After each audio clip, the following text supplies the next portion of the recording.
പാലക്കാട് അട്ടപ്പാടി ജനവാസ മേഖലയിൽ കാട്ടാന ഇറങ്ങി. വടക്കോട്ടുതറ മേഖലയിൽ ഇന്ന് രാവിലെയാണ് ആനകളെ കണ്ടത്. ആനകളെ നാട്ടുകാരും വനം വകുപ്പും ചേർന്ന് കാട് കയറ്റിയിട്ടുണ്ട്. ഇപ്പോൾ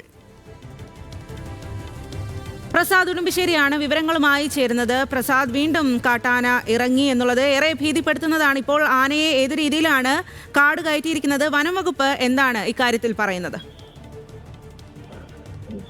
ഇന്ന് രാവിലെയാണ് അട്ടപ്പാടിയിലെ വടകോട്ടത്തറയിൽ കാട്ടാനക്കൂട്ടം ഇറങ്ങിയിട്ടുള്ളത്. ശിരുവാണിപ്പുഴ മുറിച്ചു കടന്നതിന് ശേഷം കൂടപ്പെട്ടി മേഖലയിലാണ് ഈ ആന ഏറെ നേരം തമ്പടിച്ചിട്ടുള്ളത്. പിന്നീട് വനം വകുപ്പും അതോടൊപ്പം തന്നെ നാട്ടുകാരും ഈ ആനയെ കാട് കയറ്റിയിട്ടുണ്ട്. എങ്കിൽ പോലും ഈ പ്രദേശത്തെല്ലാം തന്നെ കാട്ടാന ശല്യം രൂക്ഷമാണ്. അതുകൊണ്ട് തന്നെ കാട്ടാന വീണ്ടും ഇറങ്ങാനുള്ള സാധ്യതയുണ്ട് എന്നുള്ളതാണ് പ്രദേശവാസികൾ പറയുന്നത്.